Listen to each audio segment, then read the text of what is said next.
भूतिया हवेली का रहस्य। रात के अंधेरे में घना जंगल और उसमें खड़ी एक खंडहर हवेली। कहते हैं कि उस हवेली में जो भी गया वह कभी वापस नहीं आया। गांव वाले बताते हैं कि वहां अजीब अजीब आवाजें आती हैं, कभी किसी के चीखने की तो कभी किसी के हंसने की। विक्रम, एक जिज्ञासु और निडर यूट्यूबर, ऐसी ही जगहों पर वीडियो बनाता था। जब उसे इस हवेली के बारे में पता चला तो वह अपने कैमरा और टॉर्च के साथ वहां जाने के लिए तैयार हो गया।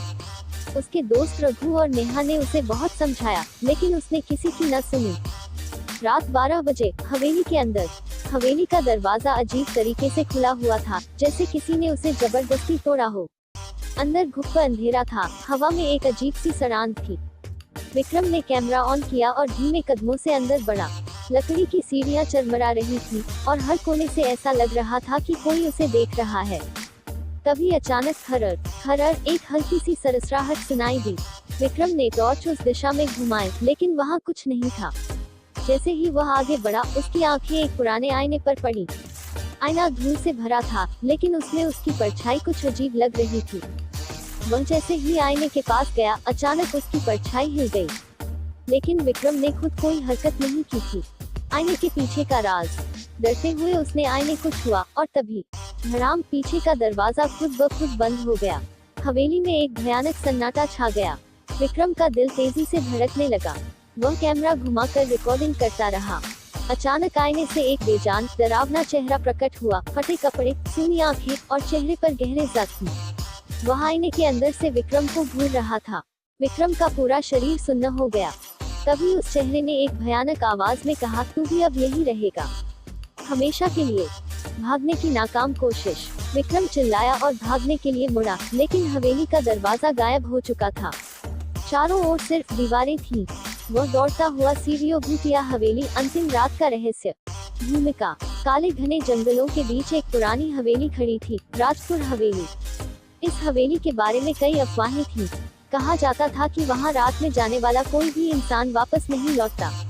कुछ लोगों का कहना था कि वहां एक आत्मा भटक रही थी, जो अपने बदले की आग में जल रही थी। कहानी की शुरुआत। रवि, अजय, नेहा और सुमित 4 दोस्त थे जो हॉरर एडवेंचर के शौकीन थे। उन्होंने तय किया कि वे इस हवेली में एक रात बिताएंगे और अपने अनुभव को रिकॉर्ड करेंगे। रात के 11 बजे चारों दोस्त हवेली के अंदर दाखिल हुए। हवेली में घुसते ही अजीब सी ठंडक महसूस हुई। दीवारों पर पुराने धब्बे थे, मानो किसी ने खून से कुछ लिखा हो, लेकिन वक्त के साथ वह मिट चुका था। चारों ने कैमरा ऑन किया और अंदर बढ़ने लगे। अजीब घटनाएं शुरू होती हैं। हॉल में आते ही नेहा ने दीवार पर एक पुरानी तस्वीर देखी, एक औरत की, जिसकी आंखें असामान्य रूप से गहरी और डरावनी थीं। तभी अचानक हवा का एक तेज झोंका आया और दरवाजा खुद ब खुद बंद हो गया।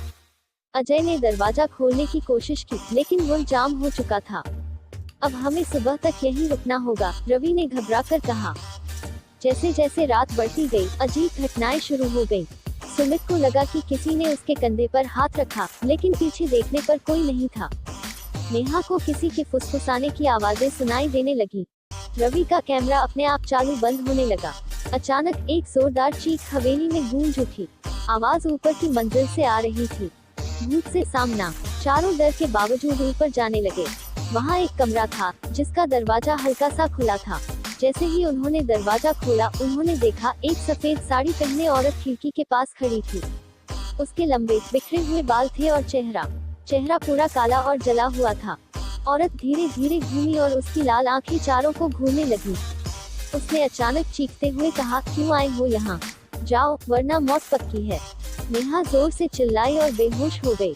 अजय ने उसे संभालने की कोशिश की, लेकिन तभी हवा में तेजी से कुछ घूमने लगा। फर्नीचर खुद ब खुद इधर उधर गिरने लगे। एक पुरानी खून से सनी चूड़ी जमीन पर पड़ी थी। रवि ने जल्दी से मोबाइल निकाला और एक पुजारी से फोन पर संपर्क करने की कोशिश की, लेकिन नेटवर्क गायब था। तभी अचानक दरवाजा जोर से बंद हो गया और कमरे की लाइट्स झपकने लगी। सच्चाई सामने आई। सुमित ने हिम्मत जुटाकर जमीन पर पड़ी चूड़ी उठाई। तभी भूतनी जोर से चीखने लगी, मुझे मेरा इंसाफ दो। हवेली के पुराने दस्तावेजों को देखने पर पता चला कि यह औरत संध्या थी। उसे इस हवेली के मालिक ने मारकर यहाँ दफना दिया था। उसकी आत्मा इसी कारण हवेली में भटक रही थी। चारों दोस्तों ने मिलकर हवेली के नीचे गड़े हुए उसके अवशेषों को बाहर निकाला और गांव के पुजारी को बुलाया। जैसे ही उसके शव का अंतिम संस्कार किया गया, हवेली में उठता कोहराम रुक गया। भूतनी की आत्मा ने एक अंतिम बार चारों को देखा, मुस्कुराई और फिर धीरे धीरे गायब हो गई। अंतिम मोड़, सस्पेंस का झटका। चारों दोस्तों ने राहत की सांस ली और हवेली से बाहर निकले। लेकिन जैसे ही वे गाड़ी में बैठे, नेहा के मोबाइल पर एक नोटिफिकेशन आया, रिकॉर्डिंग सेव। जब उन्होंने वीडियो प्ले किया तो स्क्रीन पर वही भूतनी दिखाई दी, जो धीरे से मुस्कुराकर कह रही थी, तुमने मुझे मुक्ति दी, लेकिन मैं तुम्हें कभी नहीं छोड़ूंगी। वीडियो अचानक बंद हो गया और अंधेरे में चारों दोस्तों की गाड़ी तेजी से जंगल में कहीं गुम हो गई। अभी तक कोई नहीं जानता कि उस रात उनके साथ क्या हुआ। अंत।